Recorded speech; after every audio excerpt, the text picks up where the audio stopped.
जी, ये कितने संवेदनशील रहे हैं शिक्षा मित्रों के लिए, और 2017 के चुनाव के समय या उसके आगे पीछे भी इन्होंने कितनी संवेदना जताई है इनके मामलों को, इनके हितों को सुलझाने के लिए, इनका हक इनको देने के लिए। उनका क्या वादा रहा है, ये वादा आप लोग खुद अपने कानों से सुनिए, पूरा प्रदेश सुने। कंट्रोल रूम चलाइए जरा। शिक्षा मित्रों लेकर के एक परिस्थिति पैदा हुई है। मैंने उत्तर प्रदेश सरकार से पूछा कि मामला क्या है। उन्होंने मुझे बताया कि अभी तक हमारे पास कोर्ट का ऑर्डर आया नहीं है। कोर्ट ने मौखिक सूचना दी है लेकिन लिखित ऑर्डर नहीं आया है। आज मैंने शिक्षा मित्रों के कुछ नेताओं को बुलाया था, उनकी समस्या समझने का मैंने प्रयास किया और मैंने उनको कहा कि आप जरा मुझे बताइए। तो उनकी भी तकलीफ थी कि उनके पास कोर्ट का ऑर्डर नहीं था, कोर्ट क्या कहना चाहती है वो भी जानकारियां नहीं थी। मैंने उनसे कहा है कि कोर्ट का ऑर्डर आते ही मेरे पास भेजिए, भारत सरकार भी इसका अध्ययन करेगी और उत्तर प्रदेश सरकार को हमें जो सुझाव देने होंगे वो भी हम सुझाव देंगे। लेकिन मैं शिक्षक मित्रों से एक आज अनुरोध करना चाहता हूं। मैंने सुना था कि हमारे उत्तर प्रदेश के एक शिक्षा मित्र ने आत्महत्या की। मैं आपसे अनुरोध करना चाहता हूं, अभी कोर्ट का ऑर्डर भी आया नहीं है और हम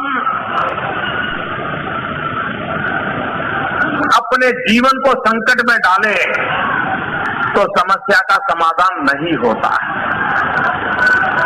शिक्षक मित्र आत्महत्या करके वो तो चला जाएगा, लेकिन बाद में उस परिवार का क्या होगा, उन बच्चों का क्या होगा। और इसलिए मेरे शिक्षक मित्रों से अनुरोध है कि जीवन में कभी लड़ाई हारनी नहीं चाहिए। हौसला खोना नहीं चाहिए। आत्महत्या का मार्ग हमारा नहीं हो सकता। एक बार कोर्ट का ऑर्डर आने दीजिए, उत्तर प्रदेश सरकार क्या कहना चाहती है उसको देख करके जरा सुने। मैं भी समझने का प्रयास करूंगा और उत्तर प्रदेश सरकार से मुझे जो भी बात करनी होगी उसको मैं करने की जिम्मेवारी लेता हूं। और मैं आपकी बात उत्तर प्रदेश सरकार को आपके एमपी के नाते मैं अवश्य पहुंचाऊंगा। और मुझे विश्वास है कि मेरे शिक्षक मित्र जो विद्यार्थियों के जीवन को तैयार करते हैं, जो विद्यार्थियों का हौसला बुलंद करते हैं, जो विद्यार्थियों को जीने की प्रेरणा देते हैं, उनके जीवन में आत्महत्या का मार्ग कभी उचित नहीं हो सकता है। उत्तर प्रदेश की सरकार भी इन संवेदनशील मामलों को पूरी तरह गंभीरता से लेती है, तो मुझे विश्वास है। और इसलिए कोर्ट का ऑर्डर आने दीजिए, उत्तर प्रदेश सरकार को समय दीजिए। उत्तर प्रदेश सरकार, मैं नहीं मानता हूं कि आपके साथ अन्याय करना चाहेगी और मैं भी उत्तर प्रदेश सरकार से बात करूंगा। समाधानकारी रास्ते क्या हो सकते हैं, इसका मार्ग खोजा जाएगा।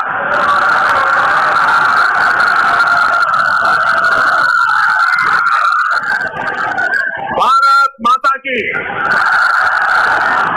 भाइयों बहनों, आज काशी में टूरिज्म को बढ़ावा देना बहुत आवश्यक, कार्य को आगे चलाने वाला नहीं है। जब से शिक्षा मित्र आए थे, कम से कम प्राथमिक विद्यालयों में उन बच्चों को पढ़ाने के लिए और प्राथमिक शिक्षा प्रदान करने के लिए कुछ न कुछ योगदान आपके स्तर पर होता रहा था और एक विश्वास जगा था कि उत्तर प्रदेश के अंदर शिक्षा कभी बंजर हो चुकी थी, उस प्राथमिक शिक्षा को एक नया जीवनदान शिक्षा मित्रों ने दिया था।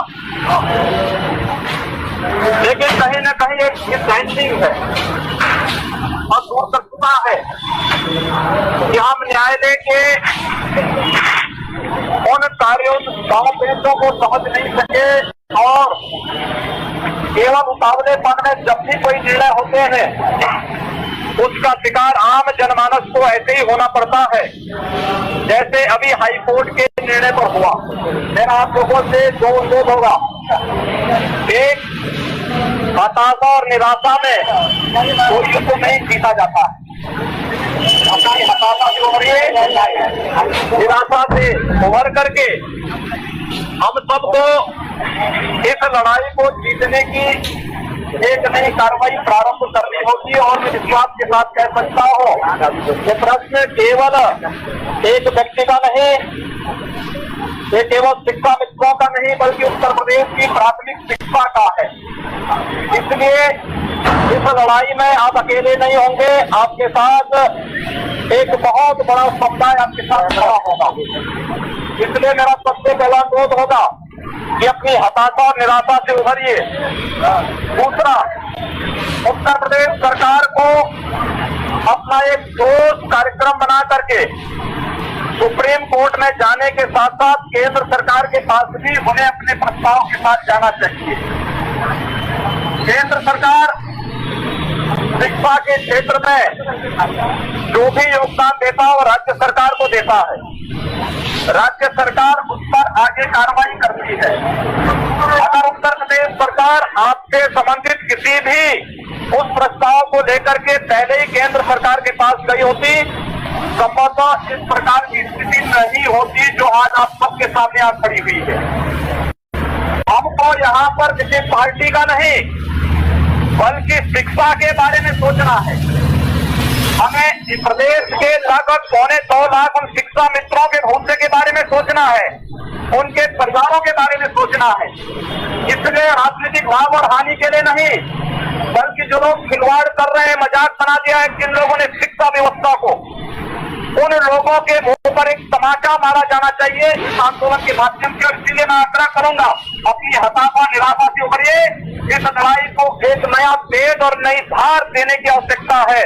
जो भी इस लड़ाई को फिर दबाने का प्रयास करेगा वह उससे कुचल, उस आंदोलन से कुचल दिया जाएगा। इस आह्वान के साथ हमें इस लड़ाई को आगे बढ़ाने की आवश्यकता है।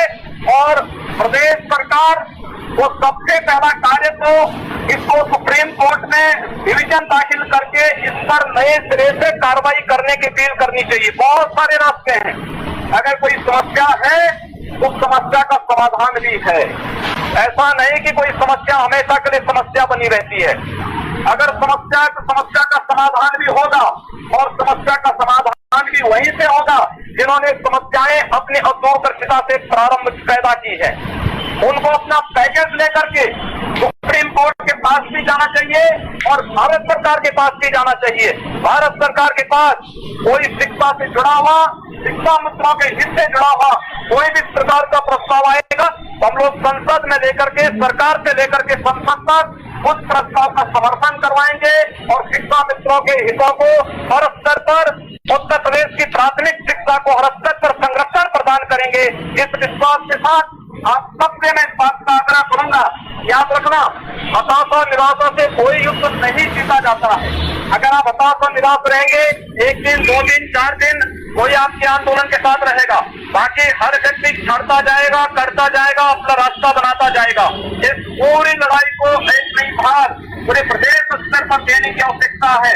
और जिन लोगों की अदूरदर्शिता के कारण स्थितियां पैदा हुई है उन लोगों को कटघरे। जी सुना आप लोगों ने, मुझे तो बड़ा आनंद आया। दोनों लोगों को सुनने में, दोनों महापुरुषों को सुनने में बहुत आनंद आया, माननीय प्रधानमंत्री जी को और माननीय मुख्यमंत्री जी को। 2-3 बातों पे गौर कीजिएगा। पहली बात तो लड़ाई हारनी नहीं चाहिए, दोनों लोगों ने कहा है, और इसको उत्तर प्रदेश के लोगों ने भले नहीं सुना, पंजाब वालों ने सुन लिया है। तो लड़ाई हारनी नहीं चाहिए, ये कतई नहीं हारनी चाहिए आप लोग को। दूसरा, मुख्यमंत्री जी उस समय के इस भाषण में बता रहे थे कि प्राथमिक शिक्षा को जीवन दान दिया जिन्होंने, उनके साथ अन्याय क्यों? तो जिन्होंने 2017 तक प्राथमिक शिक्षा को जीवन दान दिया था, 2017 के बाद प्राथमिक शिक्षा के कसूरवार तो हो नहीं गए हैं। जीवन दान जिसने दिया था कसूरवार तब भी नहीं हुआ। तीसरी बात, उन्होंने स्पष्ट रास्ते सारे मुख्यमंत्री योगी आदित्यनाथ जी ने दिखाए हैं आप लोगों को। ये चर्चक शुरुआत में बता दूं, सारे रास्ते दिखा दिए हैं। उन्होंने यह स्पष्ट बताया है कि यह अदूरदर्शिता का परिणाम है कि सरकार जो भी रही यहां पे वो समझ नहीं पाई न्यायपालिका के दांव पेंचों को। ये सरकार जो भी यहां पे उत्तर प्रदेश में रही उसकी अदूरदर्शिता का परिणाम है जो आप लोगों के साथ हो रहा है। हताशा और निराशा आने नहीं देनी है आपको। क्यों नहीं आने देनी है? क्योंकि ये प्राथमिक शिक्षा के भविष्य का सवाल है। जो सवाल आज से 4.5 साल पहले प्राथमिक शिक्षा के भविष्य का था, मुझे लगता है वो सवाल अब और बड़ा हो गया होगा। 4.5 साल में सवाल बढ़ता जाता है, सवाल का आकार बढ़ता है वक्त के साथ साथ, तो और बड़ा हुआ है। साथ में उन्होंने कहा कि इस लड़ाई में आप अकेले नहीं हैं। तो वाकई इस लड़ाई में अकेले नहीं हैं आप। उस समय तक उन्होंने लड़ने की बात कही थी, लेकिन आज भी आपके साथ लड़ने वाले हैं। मैं एक आम नागरिक के रूप में आपके साथ इस लड़ाई में खड़ा हूं। तीसरी बात, आप लोगों के परिवारों के बारे में भी सोचने की बात कही थी उन्होंने। और इतना ही नहीं, उन्होंने कहा जिन्होंने आज तक हकमारी की है, तमाचा मारना चाहिए ऐसे लोगों को। ध्यान से सुनिए, हर व्यक्ति को सुनवाइए। ये आपके लिए यही गीता कुरान है, माननीय मुख्यमंत्री योगी आदित्यनाथ जी का बयान। इसको बार बार पढ़िए, सुनिए और सुनवाइए। और इसके बाद आखिर में उन्होंने कहा है कि लड़ाई को दबाने की कोशिश जो भी करेगा वो बख्शा नहीं जाएगा। पूरे प्रदेश के हर कोने में इस लड़ाई को फैला दो। यह संदेश आपके लिए माननीय मुख्यमंत्री योगी आदित्यनाथ जी का है। यह संदेश आशीष चित्रांशी का नहीं है, यह संदेश किसी और का नहीं है। यह माननीय मुख्यमंत्री योगी आदित्यनाथ जी का संदेश आप सबने सुना, आप ही के माध्यम से मेरे पास आया भी था। अब सबसे पहले इतने उपदेशात्मक बातों के बाद, इतने उत्साहजनक भाषण के बाद, सबसे पहले मैं चलूं किसके पास? सबसे पहले मैं सोच रहा हूं लेडी फर्स्ट। आज कम से कम मैं अपना धर्म निभाऊं, और मैं सबसे पहले चल रहा हूं, सरिता राय हैं हमारे साथ, शिक्षा मित्र हैं। सरिता राय जी, आपने ये सारी, आप जिसके पास भी मैं आऊं ऑडियो अपना अनम्यूट कर लिया करें, क्योंकि हम लोग मोबाइल से दूर दूर से जुड़े हुए हैं, इसलिए आप लोग का म्यूट किया जाता है। अनम्यूट करिए ऑडियो, आप मोबाइल में नीचे ऑडियो का ऑप्शन है, अनम्यूट कर लीजिए।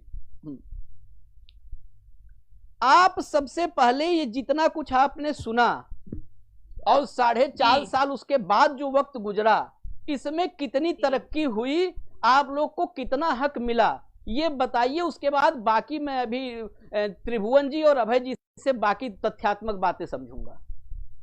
जी सर, आवाज आ रही है मेरी? हाँ, आ रही है, पूरी आवाज आ रही है, बोलिए। जी सर, सबसे पहले तो मैं आपको धन्यवाद देती हूँ और आभार प्रकट करती हूँ, आपके चैतन का भी, साथ ही साथ जो भी प्रवक्ता हैं पार्टी के, उनका भी आभार प्रकट करती हूँ कि आपने हमको समय दिया सुनने के लिए।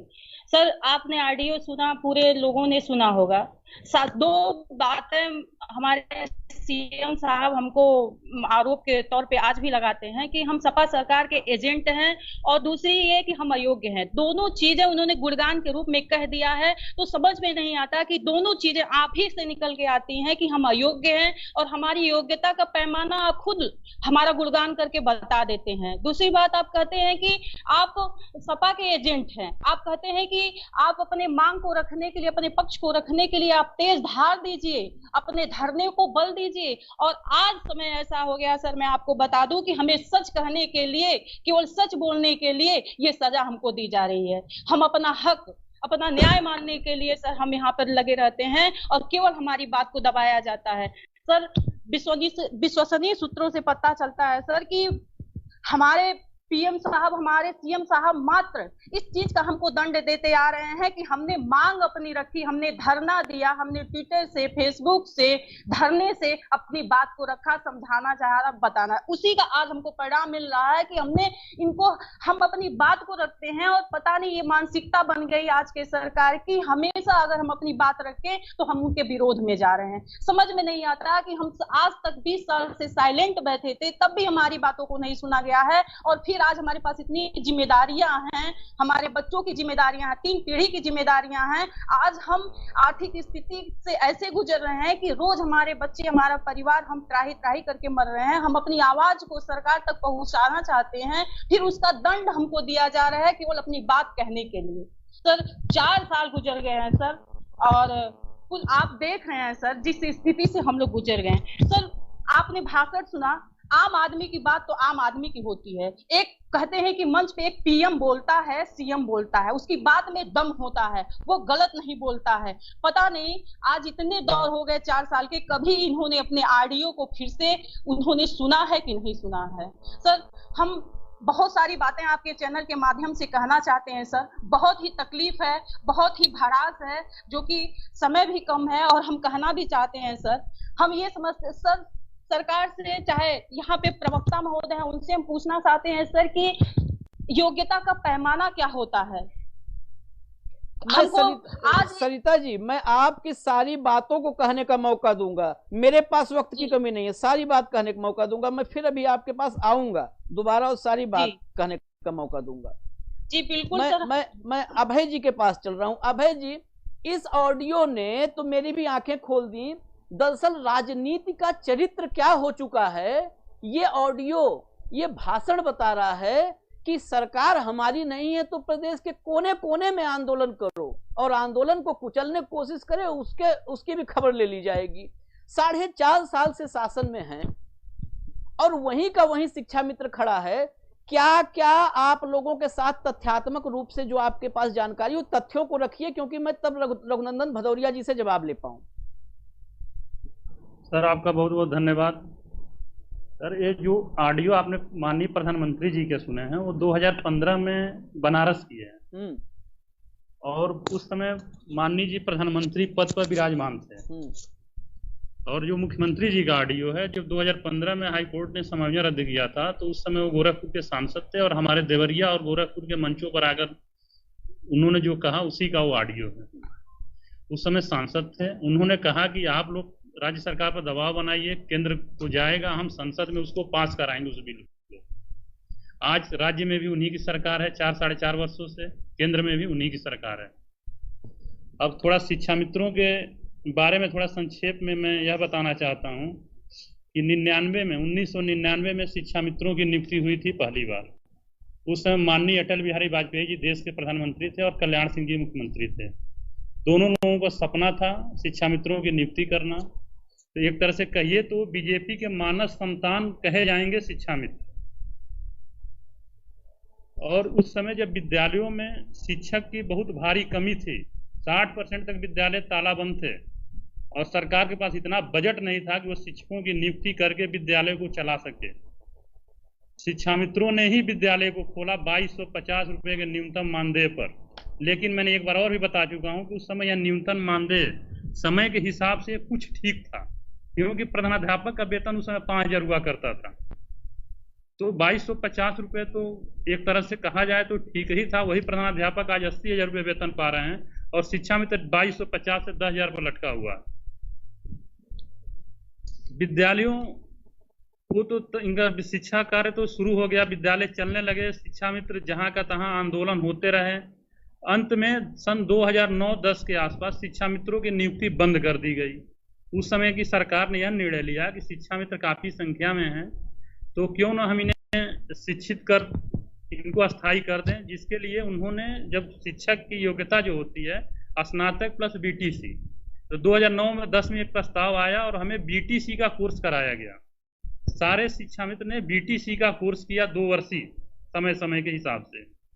क्योंकि अगर देखा जाए तो 2010 के पहले जो शिक्षक नियुक्त हुए थे उनकी योग्यता स्नातक प्लस बीटीसी है, और 99 और 98 के पहले जो भी टीचर नियुक्त हुए हैं वो मात्र इंटर और बीटीसी है। तो उसी समय का लगभग पैरेलल समय तो हम लोगों की भी नियुक्ति थी, तो हमारी भी योग्यता था स्नातक और बीटीसी हो गई। यही देखते हुए 2014 की सरकार ने हमें समायोजित कर दिया, हमें टीचर का वेतन मिलने लगा। कुछ लोग कोर्ट चले गए बच्चों के भविष्य को लेकर। वो लोग यह नहीं सोचे कि जब बच्चे स्कूल में नहीं आ रहे थे, स्कूल 60% स्कूल ताला बंद थे पूरे देश के, पूरे प्रदेश के, उस समय तो कोई संभालने वाला नहीं आया। जब शिक्षा मित्रों ने विद्यालय को बचाया, बच्चों को बचा के रखा, तभी तो रोजगार उत्पन्न हुआ। तभी तो आज कोई भी आदमी चला आता है कि हमें रोजगार चाहिए, रोजगार चाहिए। अभी तो बेसिक शिक्षा विभाग बचा हुआ है। बेसिक शिक्षा को बचाने वाला शिक्षा मित्र है। ये ट्रेनिंग के बाद जब हमारा समायोजन हुआ था, समायोजन के बाद एक बार हाई कोर्ट से समायोजन रद्द हुआ, सरकार सुप्रीम कोर्ट गई। लेकिन सरकार ने सुप्रीम कोर्ट में कैसे पैरवी की कि आखिर 25 जुलाई को 2017 को हमारा समायोजन रद्द होता है। रद्द होने के समय अगर आंकड़ा उठाकर देख लिया जाए, जो योग्यता की बात होती है, तो योग्यता में 2010 के पहले जितने भी शिक्षक नियुक्त हैं प्राइमरी में बिना टीईटी के हैं। 2011 में 72,825 की एक टेट पास करके भर्ती हुई थी।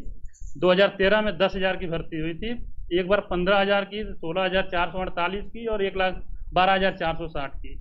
इन चारों पदों को जोड़ने तो लगभग 1,07,000 सीटें फुल हुई जो टेट पास हैं। बाकी सुपर टेट और सुपर टेट जब ला दिया गया 2018 और 19 की भर्ती में, तो उसमें लगभग 1,10,000 सीटें भरी हैं जो टेट और सुपर टेट पास हैं। लेकिन लगभग 5-5.5 लाख अध्यापक में अगर इन दोनों को माइनस कर दिया जाए तो 3.5 लाख से अधिक शिक्षक केवल स्नातक और बीटीसी हैं, और वो पढ़ा रहे हैं तो उसमें योग्यता है। और शिक्षा मित्र वही बीटीसी करके पढ़ा रहा है तो वो अयोग्य हैं।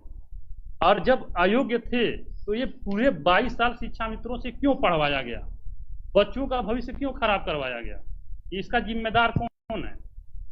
जब यह विपक्ष में होते हैं तो हमारे साथ होते हैं, जब सरकार में आते हैं तो हमारी योग्यता देखने लगते हैं। जब हम 10,000 में पढ़ा रहे हैं तो हम अयोग्य हैं। आज भी तो पढ़ा रहे हैं 10,000 में, हम तो अच्छी शिक्षा दे रहे हैं तो हम योग्य हो जा रहे हैं। अगर हमें वेतन लग जाए तो हम अयोग्य कहलाने लगेंगे। क्या आखिर में सरकार कहना क्या चाहती है, क्या करना चाहती है? ठीक है, अभी भर्ती किए। अभी आपके पास मैं अभी फिर आऊंगा। बहुत बड़ा सवाल कि अगर वेतन मिल जाएगा, अभी सवाल बहुत सारे लेने हैं। अभी वेतन मिल जाएगा तो अयोग्य हो जाएंगे, 10,000 में पढ़ाएंगे तो योग्य हैं। मैं त्रिभुवन सिंह के पास चल रहा हूं। त्रिभुवन जी, ऑडियो खोलिए अपने मोबाइल में, ऑडियो अनम्यूट करिए। ऑडियो म्यूट है आपकी? हाँ, अनम्यूट करिए। ठीक। त्रिभुवन जी, कई चीजें मैं सुबह से देख रहा था, मतलब मैसेज की गिनती नहीं है। रघुनंदन भदौरिया जी सुनिएगा आप, मतलब नाम अगर मैं लूं तो साजिद मंसूरी, सर्वेश चतुर्वेदी, राजेश गुप्ता, रंजू लता, सुधा राय, विवेक सिंह, उपेंद्र दुबे, नाम की गिनती नहीं है। अनुराग एक हैं शिक्षा मित्र, उन्होंने तो बस कहा कि बस जीने का सहारा मिल जाए हमें, इतने तक की इस स्थिति में है शिक्षा मित्र। मैं त्रिभुवन जी के पास जाते समय कुछ बता दूं आपको। पंजाब में हाहाकार मचा हुआ है। वहां पर जो कच्चे अध्यापक हैं, जैसे यहाँ शिक्षा मित्र, वहां कच्चे अध्यापक हैं, और सारे जोड़ घटा करके कुल मिला के 11-12 हजार, 12.5 हजार ऐसे कुल संख्या उनकी होगी। और पंजाब में पटियाला से जलंधर तक और चंडीगढ़ तक हाहाकार मचा हुआ है। सड़कों पर आ गए, पुलिस की गाड़ियों के नीचे घुस के लेट जा रहे हैं अपने हक के लिए। यहां पे 1.5 लाख से ऊपर हैं।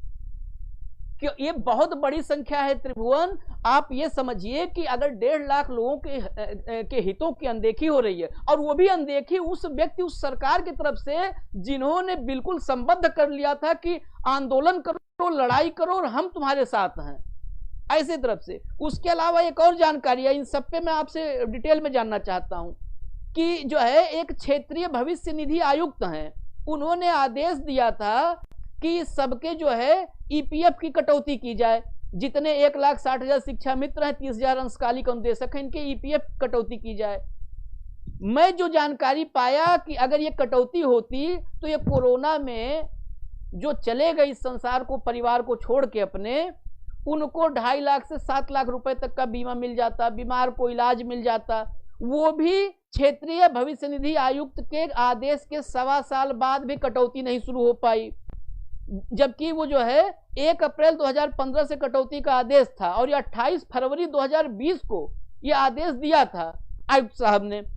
इतना ही नहीं, 80 करोड़ रुपए बेसिक शिक्षा पर बकाया निकला है ईपीएफ का, ये भी एक बात। और तीसरी बात, जो शिक्षा मित्र बैठे हैं इतने सारे या घरों में बैठ करके आज जुड़े हैं, वो आप समझिए कि उत्तर प्रदेश, हिमाचल, उत्तराखंड सब जगह पे रखे गए थे। उत्तराखंड, हिमाचल, वहां पे सबको जो है, वहां जो नॉन टेट थे, नॉन टेट, उनको भी बहाल कर दिया गया। यहां पर सबको बाकायदे एक समान रख करके सबको छोड़ दिया गया है कि हक के लिए चीखते रहो, चिल्लाते रहो।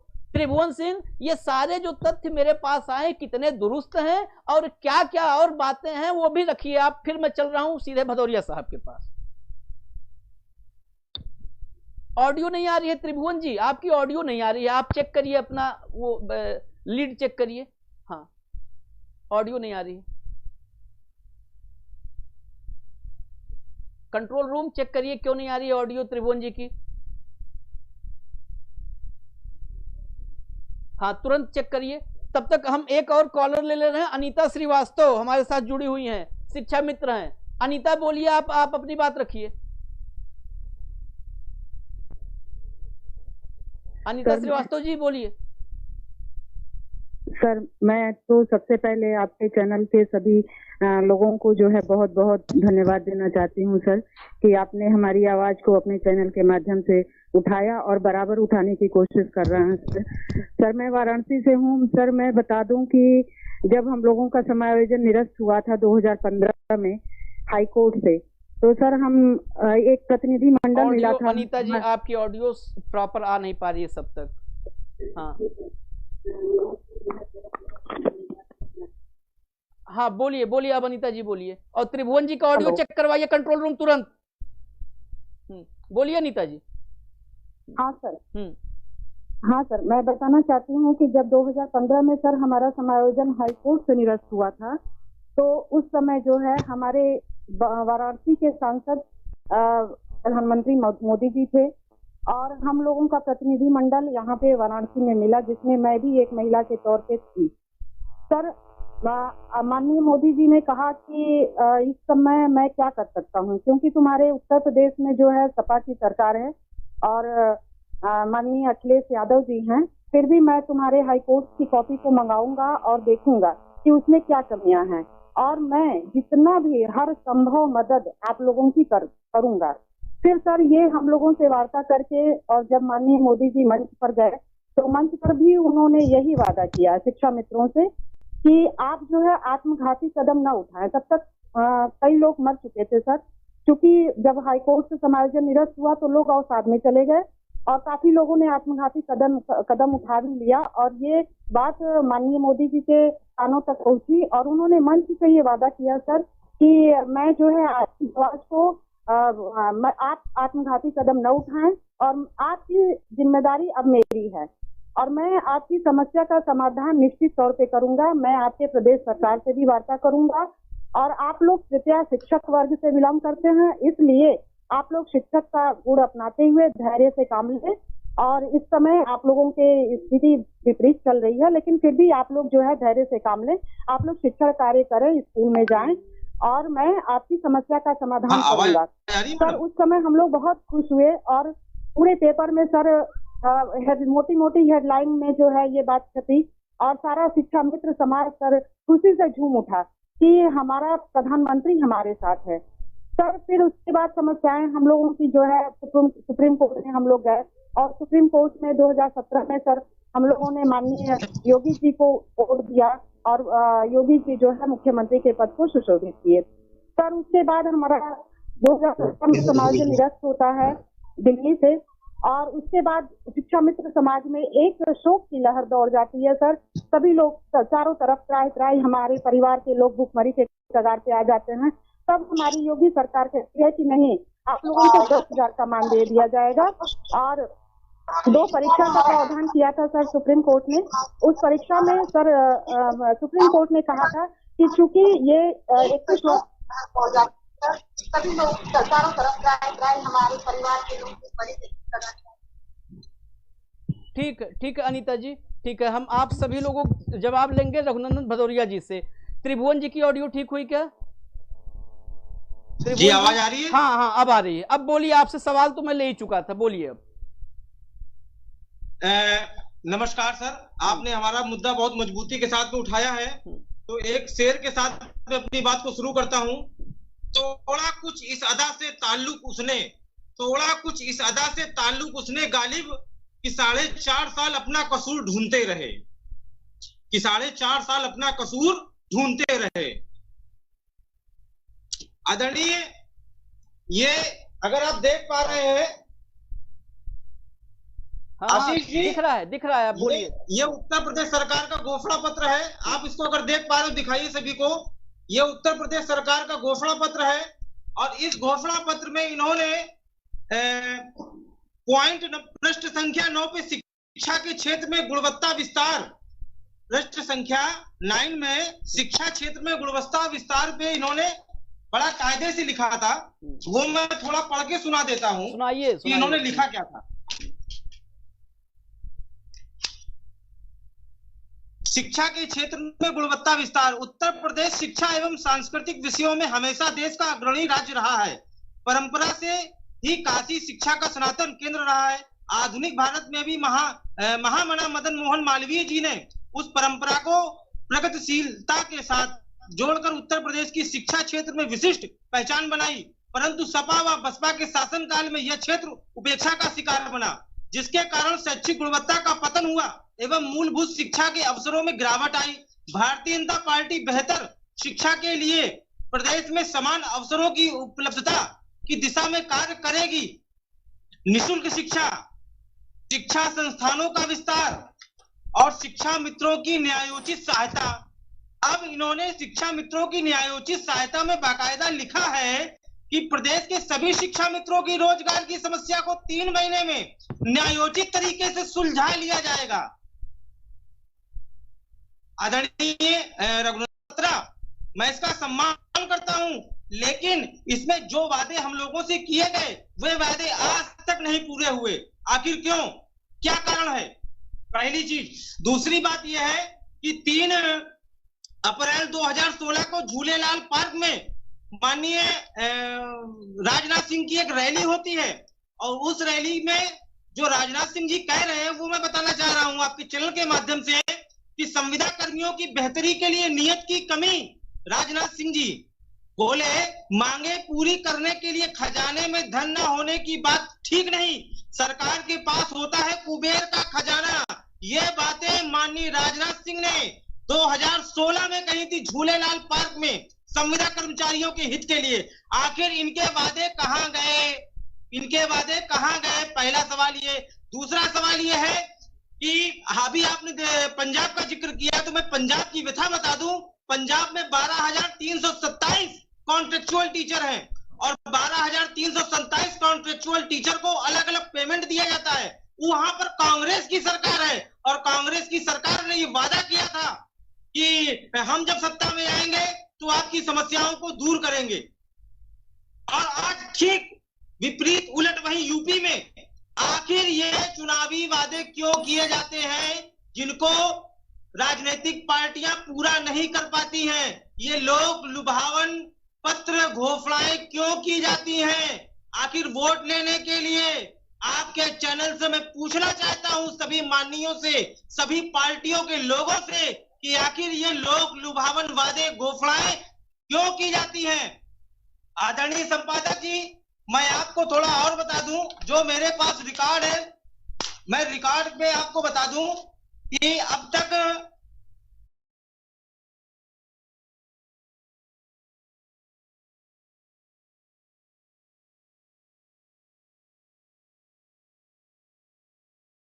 सदर उन्नाव मुख्यमंत्री जी को पत्र लिखा। कुलदीप सिंह सेगर विधायक भाजपा बांगरमऊ उन्नाव मुख्यमंत्री जी को पत्र लिखा।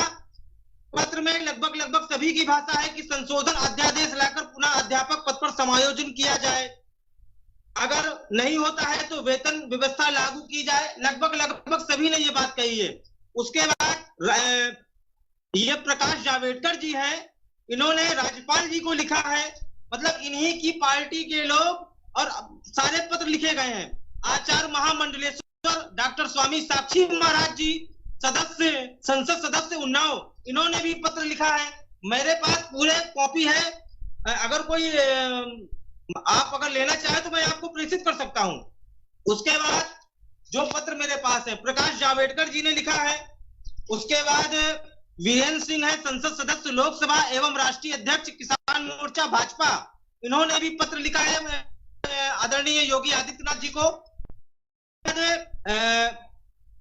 रविंद्रनाथ त्रिपाठी जी है, भदोही विधानसभा से, इन्होंने माननीय मानव संसाधन विकास मंत्री जी को पत्र लिखा था 2018 में।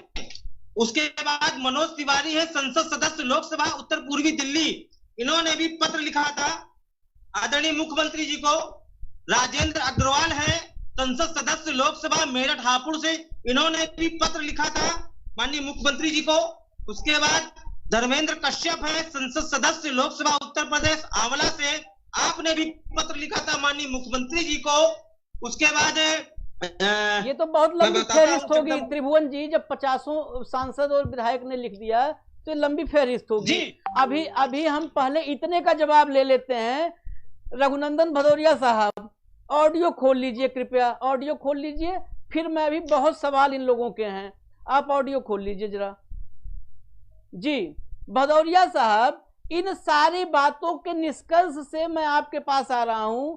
सिर्फ ये संकल्प पत्र में लिखा हुआ लोक कल्याण का नारा था, जिसको कई बार जुमले का यहाँ पर जुमले के रूप में पूरे देश में बताया जाता है कि भाजपा के नारे जुमले होते हैं, तो जुमला था या 50 से ज्यादा विधायक सांसद चिट्ठी लिखे मुख्यमंत्री से लेकर के मानव संसाधन और प्रधानमंत्री तक, वो नूरा कुश्ती थी, या इस सरकार में मुखिया विधायक सांसद जनप्रतिनिधि और जनता की सुनवाई नहीं करना चाहते हैं?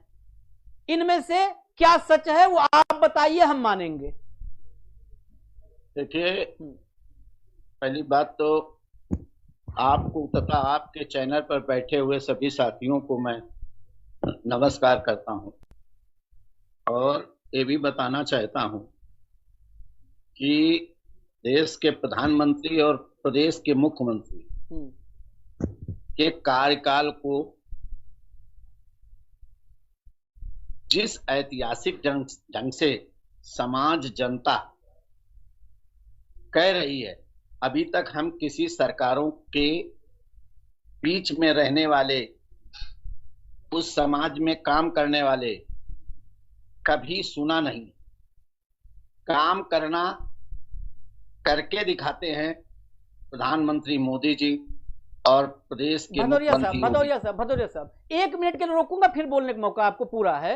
एक ये जो है माननीय सब बहुत अच्छा कर रहे हैं, ये सब भाषण सुनने के लिए यहाँ पे ना ये त्रिभुवन बैठे हैं, ना अभय बैठे हैं, ना सविता बैठी है, ना भट्ट जी बैठे हैं, ना जो देख रहे हैं, ये सब नहीं, काम की बात। ये जो पूछ रहे हैं अभय सिंह, सविता राय, त्रिभुवन सिंह, इसका जवाब दो आप ना। उन्होंने सब कुछ किया, जिन 1.5 लाख को कहा था कि तुम आगे लड़ो हम पीछे खड़े, उनको भूल गए, उनको छोड़ दिए। इनकी बात आप करो बस अभी। अब आप सर 1 मिनट बस रोकना चाहूंगा, 1 सेकंड के लिए। हाँ बोलिए भाई जी। सर हमारे यहाँ भोजपुरी में कहावत है, खुरपी के बिया भइल हंसुआ के गीत गवाता। हाँ। तो मुद्दे की ही बात हो, शिक्षा मित्र प्रकरण ही चले, यही अच्छा रहेगा। नहीं, उसके अलावा कुछ चलने नहीं देंगे हम। हाँ भदौरिया सर बोलिए। सही बात है, लेकिन ये जुमलेबाजी कहाँ से आई? जो सपा बसपा कांग्रेस रोज मोदी और योगी को चिल्लाते हैं, वो ये अब शब्द आपके यहाँ कहाँ से आ गया? मैं यही तो आपसे पूछ रहा हूँ, मैं आपसे भटकिए नहीं भदौरिया साहब। 1 मिनट में बता दूं, यहाँ भटकने का कोई गुंजाइश नहीं है। ये मैं बताए, इस मंच पे भटकने कोई गुंजाइश नहीं है। मैं आपसे पूछ रहा हूँ, जुमला था, आपसे पूछ रहा हूँ, जुमला था।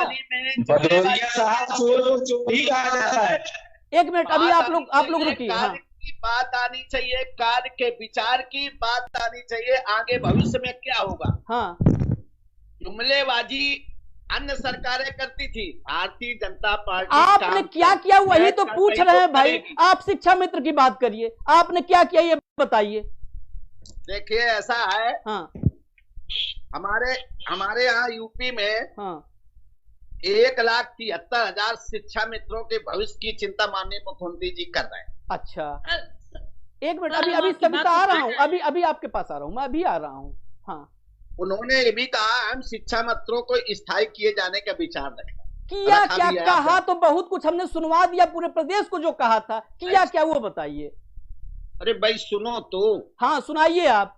क्या है जो मुझे ज्ञान है वही तो आपके सामने कहेंगे। मैं मुख्यमंत्री प्रधानमंत्री नहीं हूँ। हाँ। मैं दूसरे टाइप का वक्ता हूँ। हाँ। लोग आते हैं पार्टी की, अपने आप स्वयं मुखिया बन जाते हैं। हाँ। एक पार्षद की जिसकी हैसियत नहीं टिकट दिला दे, हाँ। वो बात सीधे कहता है कि मैं इस पार्टी का मैं ये करा दूंगा। हाँ। मैं अपनी हैसियत में बात करता हूँ। मैं पूर्व विधायक हूँ। हाँ। मैं अपनी जनता के बीच में कल था, आज हूँ, कल विधायक था, आज नहीं विधायक हूँ, जनता का सेवक हूँ, यही मेरा काम है।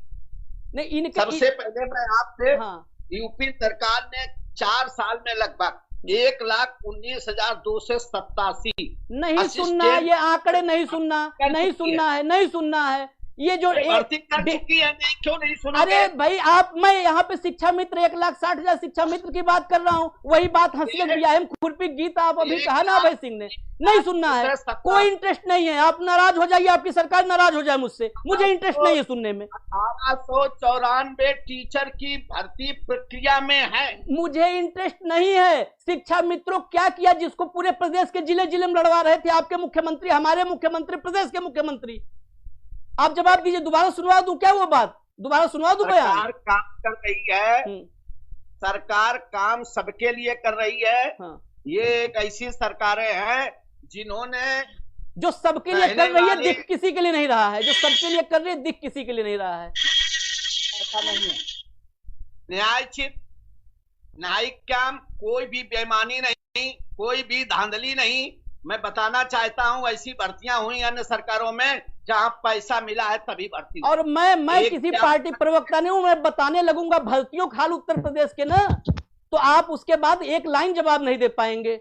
अगर भर्तियों, रोज 20 दिन से भर्ती यहाँ पे चला रहा हूँ, भर्ती आपको पता भी नहीं होंगी कितनी उत्तर प्रदेश में भर्तियां हैं और कितने लोग घर में बैठ कर रो रहे हैं। शिक्षक भर्ती में कोर्ट ने सीबीआई जांच का आदेश दिया। हाँ। और आपकी सरकार ने सीबीआई जांच नहीं कराई, नहीं करवाया। चले क्यों डर गए? नहीं करवाया। उतना अभी आलोचना करने पे एक्शन करना हो तब तेजी देखिए।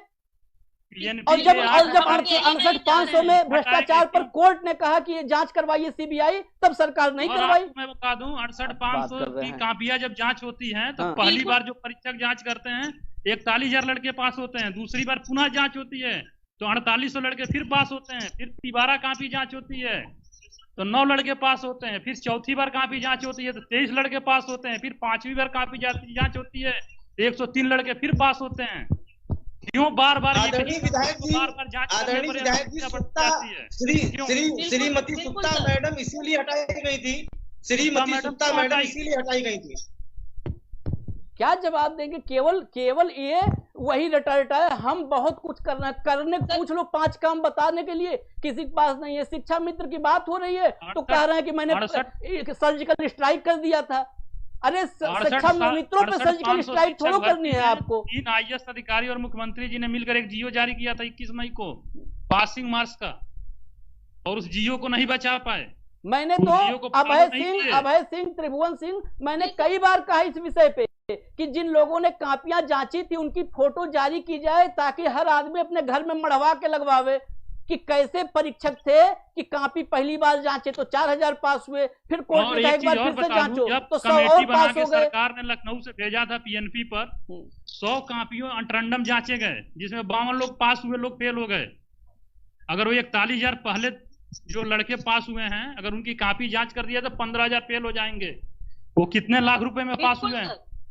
बताइए भदौरिया साहब, बताइए मुद्दों पे जवाब दीजिए, बताइए। बहुत अच्छा लग रहा है। जांच करने के लिए कोर्ट ने सीबीआई जांच का आदेश दिया था, सरकार ने सीबीआई प्रधानमंत्री और प्रदेश के मुख्यमंत्री कोई अंगुली आज नहीं उठा रहा। आज ये लोग इसका मतलब आप, अच्छा सुनो, आप ये 4 लोग यहाँ बैठे हैं, ठीक, 4 यहाँ बैठे हैं, ये चारों कहाँ किस पार्टी की सदस्यता लिए हैं उसकी पर्ची ले आओ। क्यों ये इनका क्या है भाई? कोई दिक्कत हो, कहीं पे कोई खेत बाड़ी का झगड़ा हो, ये क्यों है निराश, क्यों है परेशान? और आपको मैं बता दूं, सुनो आपकी जानकारी के लिए, सविता मैं आप सब पे आऊंगा, मैं आपकी जानकारी के लिए बता दूं, अभी कुछ दिन पहले ट्विटर पे ये शिक्षा मित्रों ने ट्रेंड किया था, तो उसमें जो मैंने देखा करीब 12-13 लाख ट्वीट हुए थे।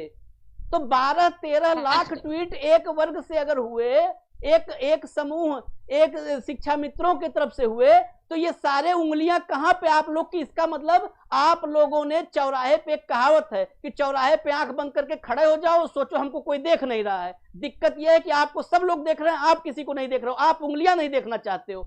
आप बताओ कितनी उंगलियां हैं? हाँ आप बताइए, आप मुद्दे की बात, कोई उंगली नहीं उठा रहा है तो। शिक्षा मित्र हमारे परिवार के हैं। अच्छा।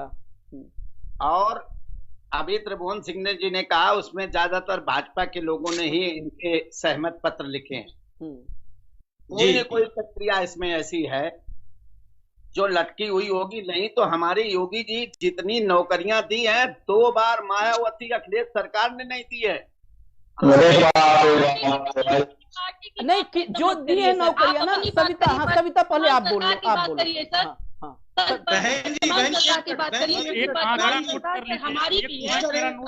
एक एक करके त्रिभुवन भाई, अभय जी, एक एक करके। हाँ हाँ बोलिए। एक चीज सर देख लीजिए कि जिस यूपी के सीएम की, मुख्यमंत्री की आप बात बार बार करते हैं, यशस्वी मुख्यमंत्री, यशस्वी प्रधानमंत्री, सर आप ये नहीं देखते हैं यूपी किसी प्रदेश की शिक्षा मित्रों की?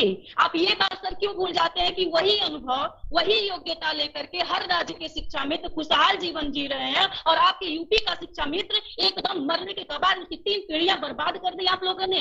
सबसे पहली बात, हम आप पे आरोप लगाते हैं। 2200 रुपए की बात सर छोड़ दीजिए। आपने जब हमारी नियुक्ति की 2001 में, तो सबसे पहले बात आपकी आयु की जो सीमा रखनी चाहिए थी 35 से 50 के लगभग सीमा रखनी चाहिए। 18 वर्ष आयु सीमा जो आपने रखा, हमारे शिक्षा व्यवस्था को तो आपने बर्बाद ही किया, हमारे आने वाली 3 शिक्षा पीढ़ियों को आपने बर्बाद कर दिया। कहां से हम शिक्षा व्यवस्था दे पाएंगे, कहां से स्वास्थ्य दे पाएंगे? हम उसी में लगे रह गए। आदरणीय संपादक जी, मेरा एक सवाल है। हाँ आदरणीय संपादक जी, सरिता रुकिए, माननीय एक रुकिए, एक एक सविता जी एक मिनट, सबकी बात आ जाए, सबकी बात आ जाए। हाँ सरिता जी रुकिए। आदरणीय विधायक जी से सवाल है। जब हमारे प्रिय मुख्यमंत्री जी श्री योगी आदित्यनाथ जी जब सांसद थे गोरखपुर से, तो वो अपने भाषणों में कहते थे कि किसी भी समस्या का समाधान के कई रास्ते हैं, सरकार के पास इच्छा शक्ति होनी चाहिए, जैसा कि अभी वीडियो में ये बताया गया। और स्वयं माननीय मुख्यमंत्री जी जब सांसद थे तब वो बोल रहे हैं कि ऐसी कोई समस्या नहीं है, शिक्षा मित्रों को स्थायी हल किया जा सकता है, इसके कई सारे रास्ते हैं। और यही बात हमारे यशस्वी प्रधानमंत्री जी ने भी अपने भाषण में कही। तो आखिर आज वो मुख्यमंत्री हैं, तो समस्या का निदान क्यों नहीं हो सकता है? आदरणीय विधायक जी। ठीक है त्रिभुवन जी, मैं यही बात जाने वाला था लेके रघुनंदन जी के पास कि वही आप जो योगी जी के भाषण को सुनिए। उन्होंने बताया कि पिछली सरकारें अदूरदर्शिता का शिकार थी, उपाय तो बहुत हैं, यहां से दिल्ली भेजिए, दिल्ली में संसद से सड़क तक सब जगह प्रस्ताव आएगा, पास होगा और खुशहाली आएगी शिक्षा मित्रों के घर में। अब जो पिछले सब अदूरदर्शी थे, तो 4.5 साल से दूरदर्शिता का क्या नमूना आपने पेश किया वो बता दीजिए रघुनंदन भदौरिया जी। सारे अदूरदर्शी थे। एक जानकारी और दे दूं सर, जब 99 में शिक्षा मित्रों की नियुक्ति हुए थे, उस समय उत्तराखंड और उत्तर प्रदेश एक में था, उत्तराखंड अलग राज्य नहीं बना था। तो जो शिक्षा मित्र उत्तराखंड भाग में पढ़ते हैं, उत्तराखंड की सरकार ने उन शिक्षा मित्रों को अस्थायी कर दिया। वो बताया मैंने कि उससे बहाल हो गए। यूपी के ही भाई हैं, यूपी के ही साथ, अगर यूपी में रहते तो आज वो 10,000 पाते। महाराष्ट्र की सरकार शिक्षा मित्रों को 35,000 रुपये लगभग मानदेय देती है। मध्य प्रदेश और छत्तीसगढ़ ने उनको समान पूरा शिक्षक का समायोजित करके शिक्षक का वेतन दे रही हैं। हिमाचल प्रदेश में 21,000 रुपये लगभग है, हरियाणा में भी 22,000 के आसपास है, बिहार में भी 20,000 के लगभग मानदेय है, दिल्ली 34,000 रुपये है, दमन दीव में 26,000 के आसपास मानदेय है। और वो सारे मानदेय 12 महीने हैं। यूपी में 10,000 11 महीने हैं। जून का मानदेय मुझे नहीं मिलता है। साहब अब बताइए आप दूरदर्शिता की इतनी मिसाल, अभी आ रहा हूँ, एक एक जवाब ले लें थोड़ा। भदौरिया साहब जवाब ही नहीं दे रहे हैं ना, और जवाब लेना जरूरी है, बिना जवाब के क्यों जाएंगे भाई भदौरिया साहब? देखिए एक बात बताइए, जो दोनों हाथ लड्डू बांट रहा है आप ये कह रहे हो, आप उनमें आप ये देखिए कि सरकार और शिक्षा मित्रों में जो भी बीच में क्या है वो समस्या आधिकारिक तौर पे है या सिस्टम में क्या है, नहीं तो जो यूपी सरकार 4 साल में 1,19,287 एक मिनट भदौरिया साहब, फिर मैं रोकूंगा आपको, फिर 1,37,000 एक मिनट,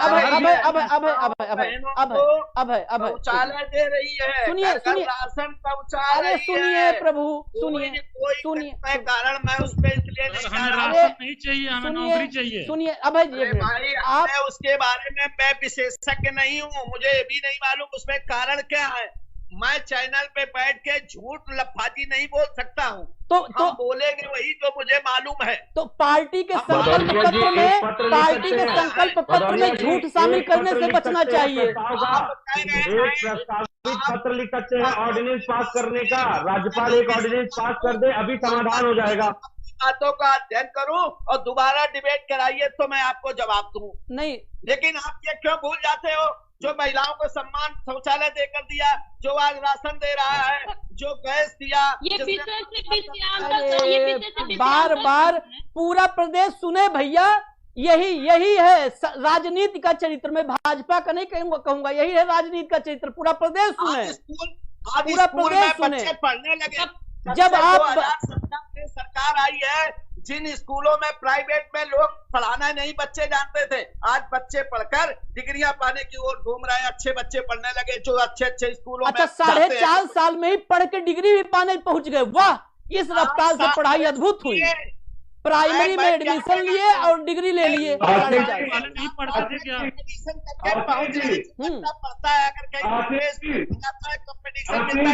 अरे भदौरिया साहब सुन लो प्लीज, ये प्रदेश की जनता है, ऐसे बोलोगे तो बहुत नाराज होगी। सुनो, हाँ, हमारी पढ़ाई आपने बर्बाद की, हमारे बच्चों की पढ़ाई आपने बर्बाद की। 3,287 हाँ, एक एक करके कर दीजिए। नहीं हुई क्या? साला मैं बता दूं आपके सरकार की। हाँ बताइए। स्पष्ट रूप से कौन सी सरकार नहीं साधी? आपकी सरकार। एक मिनट सरिता जी, अभय जी एक मिनट, छोटा सा अमाउंट है, बहुत ज्यादा नहीं है, मैं बता रहा हूँ, आप ध्यान से सुन लीजिए। एक एक करके बोलेंगे आप लोग। भट्ट साहब, अभय जी, भट्ट साहब, मैं सबके पास आऊंगा। एक समायोजन 2014 में हुआ था। समय की नहीं कमी है, आपके पास आऊंगा आपके। हाँ अभय बोलिए, आप बोलिए। हाँ, एक एक समायोजन 2014 में हुआ था। 2017 में जुलाई में समायोजन रद्द हुआ था। 36 महीने हम लोग काम किए थे। नौकरी में 87 रुपए बीमा के नाम पर हर महीने कटता था 1,37,000 आदमियों का। ये 87 रुपए 36 महीने 1,37,000, 43 करोड़ रुपए हो रहे हैं। 42 करोड़ 90,84,000 रुपए एक सरकार ने क्यों नहीं मेरा भुगतान किया? बेसिक शिक्षा विभाग या पैसा कहाँ लेकर गया? शौचालय दिया ना, शौचालय दे दिया। वो हमारे 4,000 शिक्षा मित्र मर गए, उन्हीं को बांट देते, मुझे ना वापस करें, उन्हीं को दे दें। 1 रुपए नहीं दिए। हमारे उस परिवार के लोग कैसे जी रहे होंगे जो 4,000 शिक्षा मित्र दुनिया छोड़ गए हैं? अब मेरा ही 43 करोड़ रुपए लेकर बैठे हैं, इसका जिम्मेदार कौन है? भाई यही मैं कहना चाहता हूँ। 87 रुपए महीने की, अब उसी जा रहा हूँ। 36 महीने की 1,37,000 लोगों की, वही जा रहा हूँ। अभय जी 42 करोड़ 90,84,000 रुपए होते हैं। वही 43 करोड़ पे ही जा रहा हूँ। और साथ ये इतने देर से बता रहे हैं कि 1,19,000 1,19,000, उसमें ही बता दें 69,000 में केंद्र में बैठा राष्ट्रीय पिछड़ा वर्ग आयोग ने उसमें आरक्षण का घोटाला बता दिया है। 68,500 में जो मेरी जानकारी है, तथ्य बिल्कुल आंकड़े हो सकता है दुरुस्त न हो, शायद 22,000 पद अभी रिक्त हैं। 69,000 में अलग जो है वैकेंसी बची है। एक दिन आप आ जाना, हो सकता है 2-4 आंकड़े आगे पीछे हो जाएं, लेकिन प्रदेश भर की जुबानी बेरोजगारी मुझे याद है और भर्तियां याद है भदौरिया साहब, सब गिना दूंगा। और वो भी बता दूंगा कि आपके आंकड़ों में क्या क्या दर्ज है और घर पे बिलख रहे हैं जो लोग, जो बेरोजगार। बताऊं, इनके बीच में नहीं चर्चा करना चाहता शिक्षा मित्रों के। अब सुन लीजिए, आपको इसलिए ना क्योंकि बार बार आप वहीं जा रहे हैं। 2486 दरोगा की ट्रेनिंग, सुनिए भदौरिया साहब ध्यान से, आपके कानपुर में भी मिल जाएंगे। 2486 युवाओं ने उत्तर प्रदेश में लिया दरोगा का ट्रेनिंग लिया, एसआई का। एसआई की ट्रेनिंग लेकर के 1 साल 7 महीने की ट्रेनिंग ली थी भदौरिया साहब, इधर सुनिए। यही हाँ, 1 साल 7 महीने की ट्रेनिंग ली और साल सवा साल से बैठे हैं कि वर्दी उनके शरीर पर चढ़ जाए, वर्दी पहनने के इंतजार में। उसमें से एक युवा शशांक अब दुनिया में नहीं रहा, 2485 बचे। और आपके आंकड़े जो है ना, जो आप बताते हो रोजगार दिया, इवन उसका भी कहो तो ऑडियो सुनवा दूं, भाषण सुनवा दूं। मुख्यमंत्री जी ने खुले मंच से जब अपने रोजगार का जिक्र किया ना, तो 2486 दरोगा शहरी स्तर पे 28,728 रुपए।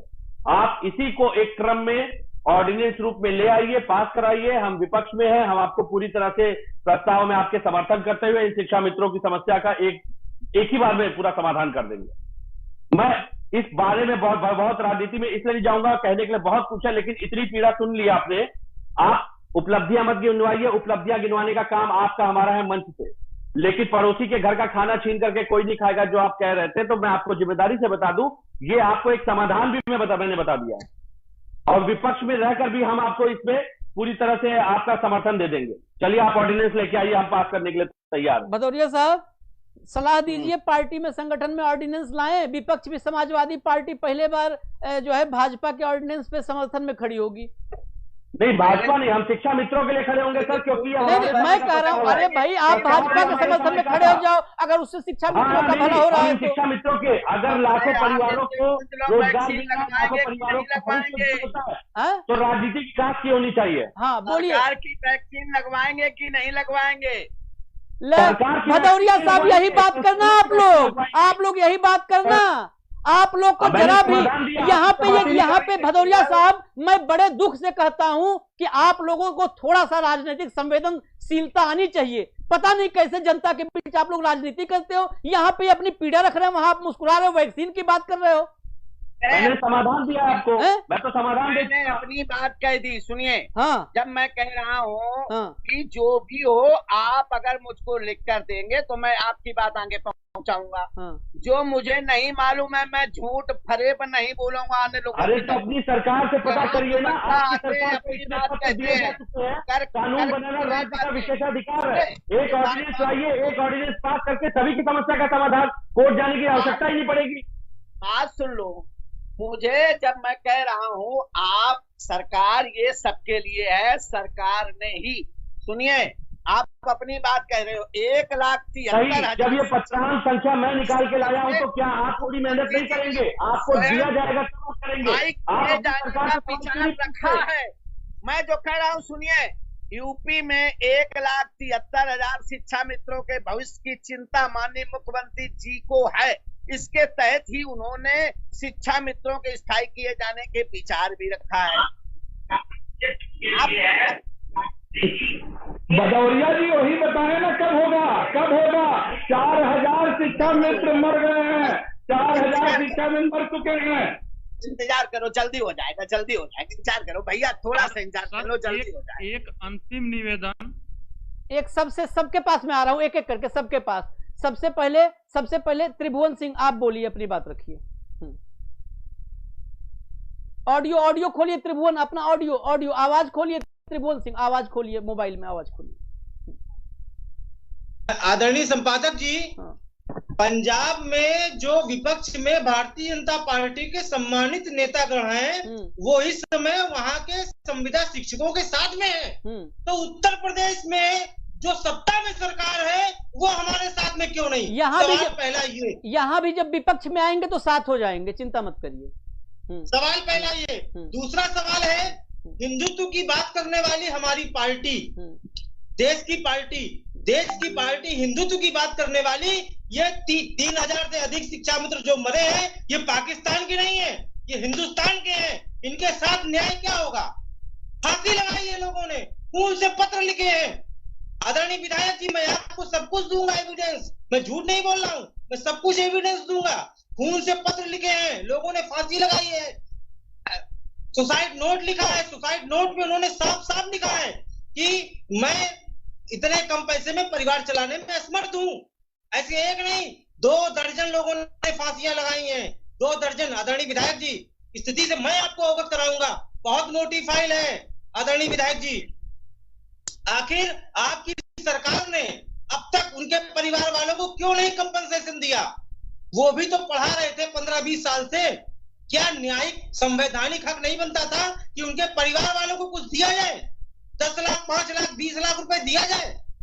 वो भी हिंदू थे आदरणीय विधायक जी। जी त्रिभुवन जी ठीक है। हाँ आप एक साथ सबके सवाल ले चलूंगा, दिया जाएगा सबको। फिर संकल्प पत्र आने वाला है, दिया जाएगा। हाँ अभय सिंह आप भी बोलिए। हाँ जी हाँ संवेदना के तो 2 शब्द नहीं निकले। हाँ तो मुआवजा कहाँ से देंगे 4000 मृत शिक्षा मित्रों को? हाँ सर आपने कोरोना टीका के बारे में बात किया, टीका उपलब्ध होगा तो हम जरूर लगवाएंगे, उसके लिए आप निश्चिंत रहिए। अभी पंचायत चुनाव हुआ है, 2000 से अधिक शिक्षाकर्मी एक्सपायर हुए हैं उसमें कोरोना की वजह से। अगर बहुत आप कोरोना के बचाव के लिए सक्रिय थे तो क्यों नहीं उनको पीपीई किट उपलब्ध करा दिए जो बूथ पर गए थे चुनाव कराने? क्या उस व्यक्ति की मृत्यु की कमी आपके रुपए से हो जाएगी? परिवार रुपए से उसका हो जाएगा। 238 शिक्षा मित्र चले गए इसी कोरोना में, इनको तो कोई पूछने वाला नहीं है। उस चुनाव को रोकने के लिए तो बहुत आवाजें उठी, लेकिन चुनाव को किसी कीमत पे नहीं रोका गया था। हाँ भट्ट साहब। चुनाव तो रुक नहीं सकता। हाँ भट्ट साहब आप भी बोलिए अपना, आप भी अपनी आखिरी बात। 69,000 शिक्षक भर्ती की जो बात आप कर रहे हैं, उसमें 138 शिक्षा मित्र ऐसे हैं जिनको वेटेज नहीं मिला है। अधिकारी आपके कहते हैं निदेशालय के, ये कंप्यूटर का फॉल्ट है जिसके वजह से